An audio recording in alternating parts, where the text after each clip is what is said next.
Assalamualaikum warahmatullahi wabarakatuh. Halo teman-teman, jumpa lagi di Harian M Channel.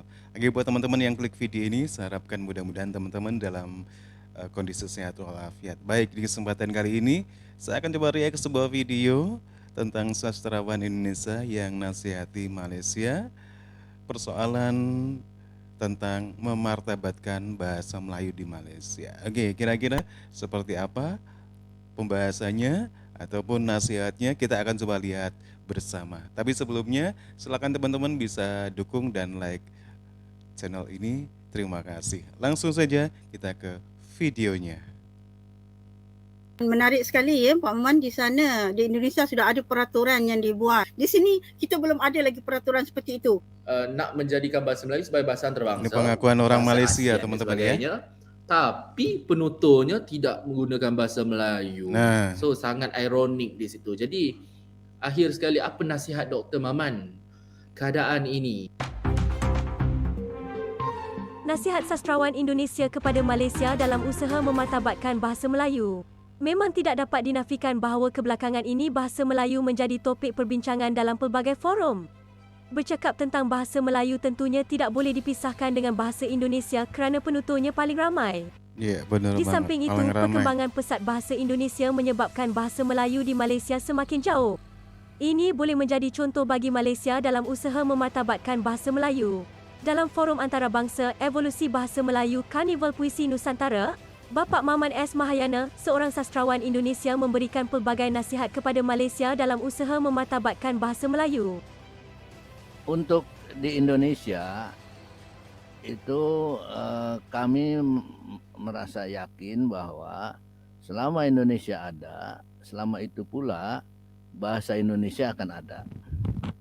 Yang pertama, bahasa Indonesia berfungsi sebagai bahasa persatuan antar etnik ya. Dan yang kedua, ada perundang-undangan bahasa. Di dalam undang-undang bahasa itu, dan itu disetujui oleh parlemen ya, diputuskan oleh parlemen. Nah, dalam undang-undang bahasa ya, dinyatakan bahasa Indonesia sebagai bahasa negara yang dipelajari di semua peringkat sekolah, yang digunakan di semua kegiatan rasmi. Bahkan juga istilah-istilah Inggris, istilah-istilah asing itu di-Indonesiakan. Nah, di dalam pidato kenegaraan, misalnya presiden, dia harusnya menggunakan bahasa Indonesia, tidak menggunakan bahasa Inggris. Dan itu dinyatakan di dalam undang-undang. Nah, hal yang paling jelas sebetulnya itu pada zaman Presiden Soeharto.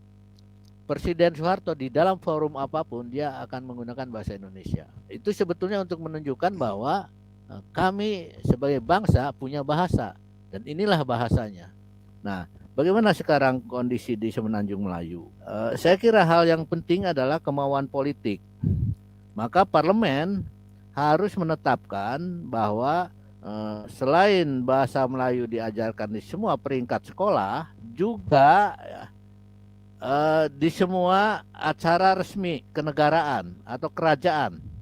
Begitu juga di dalam hubungan bilateral. Pidato itu harusnya disampaikan dalam bahasa Melayu. Meskipun ya, Perdana Menteri tentu saja pandai bahasa Inggris ya. Tetapi dia harus menunjukkan kemelayuannya. Nah, begitu juga orang asing yang akan bekerja di Indonesia, dia harus lulus bahasa Indonesia. Jadi ada ujian ya, untuk mereka yang akan menjadi pekerja di Indonesia, mereka harus bisa bahasa Indonesia. Jadi seperti itu TOEFL ya, seperti TOEFL untuk bahasa Inggris. Nah, ini yang saya kira perlu dilakukan juga oleh Malaysia. Jadi setiap warga negara asing yang akan bekerja di Malaysia, dia harus lulus bahasa Melayu. Inilah yang kemudian menjadikan bahasa Indonesia ya, dipelajari dengan sebaik-baiknya oleh orang-orang asing itu. Jadi mereka mempelajari bahasa Indonesia dan bukan bahasa Melayu. Ya, untuk kami insafi keadaan kami yang hendak memartabatkan bahasa Melayu, tetap nak menjadikan bahasa Melayu sebagai bahasa antarabangsa, bahasa ASEAN dan sebagainya, tapi penuturnya tidak menggunakan bahasa Melayu. So sangat ironik di situ. Jadi Iya, benar. akhir sekali, apa nasihat Dr. Maman keadaan ini? Bagaimana kita semua hendak terus memartabatkan bahasa Melayu? Silakan. Ya, yang pertama penting sekali inklusivitas bahasa Melayu. Penerimaan kosakata asing sebanyak-banyaknya untuk memperkaya bahasa Melayu. Bahasa Melayu cenderung hanya menerima bahasa Inggris, sehingga perkembangannya tidak begitu pesat dibandingkan dengan bahasa Indonesia. Ini pandangan sebagian dari masyarakat Indonesia, ya.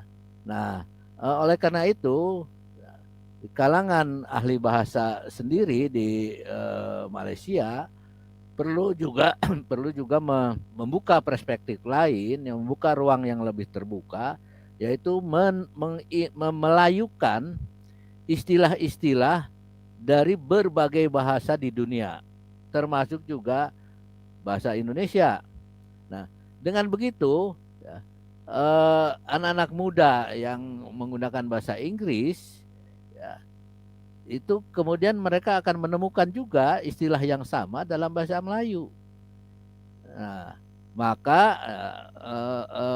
kebanggaan terhadap bahasa Melayu sebagai bahasa ibu tumbuh dengan bersamaan dengan keinginan untuk belajar bahasa asing. Nah, saya tidak tahu apakah ada undang-undang, bukan hanya menempatkan bahasa Melayu sebagai bahasa negara, tetapi implementasinya. Jadi kalau misalnya ada guru ya yang dia menyampaikan ceramah resmi dalam bahasa Inggris misalnya, dia boleh mendapat sanksi atau boleh mendapat hukuman. Kenapa? Karena dia tidak menghargai bahasanya sendiri. Nah, hal yang juga penting dikembangkan adalah bagaimana karya-karya sastra, karya-karya intelektual dalam bahasa Melayu yang dapat membanggakan masyarakat Melayu sendiri. Nah, sekarang ini saya kurang melihat ya bagaimana sastrawan muda di Malaysia ya menggunakan bahasa Melayu secara ya, menulis novel dan kemudian yang menggunakan bahasa Melayu secara lebih kreatif. Itu berbeda misalnya dengan angkatan Asas 50. Samad Said itu novelnya Hujan Pagi itu kaya sekali bahasa Melayu, dan bagi kami di Indonesia tidak kesulitan memahami bahasa yang ada di dalam novel itu. Jadi hal yang juga penting dilakukan oleh teman-teman di Malaysia ini adalah salah satunya ya, memperkenalkan hasanah sastra klasik dalam bentuk yang lebih sederhana. Mungkin cerita bergambar atau cerita untuk anak-anak, Hang Tuah misalnya, atau sejarah Melayu ya, ditulis dalam bentuk komik, ditulis dalam bentuk cerita yang lebih sederhana untuk peringkat sekolah rendah dan seterusnya. Yang jauh lebih penting adalah kesadaran dari masyarakatnya sendiri. Nah, itulah sebabnya ya, confident ya, perasaan percaya diri bahwa kita sebagai bangsa besar, kita punya peradaban tinggi, kita punya bahasa yang pernah berjaya di masa lalu. Nah, kesadaran itu harus terus disampaikan di berbagai forum atau di berbagai kegiatan. Adakah penggunaan singkatan perkataan dan campuran bahasa lain dalam texting ataupun dalam teks dalam talian dapat mempengaruhi penguasaan bahasa Melayu generasi kini, khususnya generasi remaja pada hari ini? Ada peraturan untuk penggunaan WhatsApp, menggunakan SMS, penggunaan aplikasi. Tidak boleh menggunakan singkatan. Tidak boleh menggunakan bahasa-bahasa yang tidak bagus. Jadi ada aturannya. Tidak boleh langsung bertanya. Jadi misalnya dia harus sampaikan, perkenalkan, nama saya bla bla bla bla. Saya mohon maaf saya mengganggu waktunya sebentar. Saya ingin bertanya bla bla bla bla dan seterusnya dan seterusnya. Itu semua diberlakukan di hampir semua universitas di Indonesia. Nah, pertanyaan saya, apakah di Malaysia juga ada undang-undang seperti itu atau ada peraturan seperti itu? Nah, saya kira hal seperti itu juga perlu diberlakukan di Malaysia. Ya, itu. Terima kasih. Okey, terima kasih Pak Maman. Menarik sekali ya Pak Maman, di sana di Indonesia sudah ada peraturan yang dibuat. Di sini kita belum ada lagi peraturan seperti itu. Belum ada lagi peraturan mengatakan pelajar contohnya saya di UKM, pelajar UKM apabila berkomunikasi melalui WhatsApp harus menggunakan begini peraturan yang perlu diikuti dan sebagainya. Belum ada lagi etika yang seperti itu ya, yang kata seperti di Indonesia yang perlu kata untuk diketahui terlebih dahulu oleh pelajar sebelum dia menggunakan aplikasi tersebut. Tapi di sini Oke teman-teman ya, demikian nasihat dari sastrawan Indonesia tentang persoalan bahasa di Malaysia.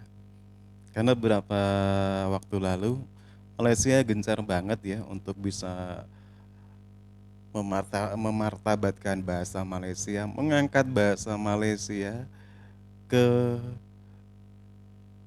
ranah antar bangsa. Tapi pada kenyataannya banyak pendapat-pendapat dari Malaysia ataupun Indonesia ya, karena ada hubungan bahasa yang sama-sama berakar bahasa Melayu. Permasalahan di Malaysia masih terlalu banyak ya untuk diselesaikan. Dan hal ini tentunya ada perbedaan kenapa perkembangan bahasa Indonesia dan bahasa Melayu di Malaysia sangat jauh sekali. Oke teman-teman ya, demikian nasihat dari sastrawan Indonesia untuk Malaysia yang ingin agar bahasa Melayu di sana bisa lebih baik. Oke, gimana menurut kalian? Silahkan teman-teman bisa berkomentar.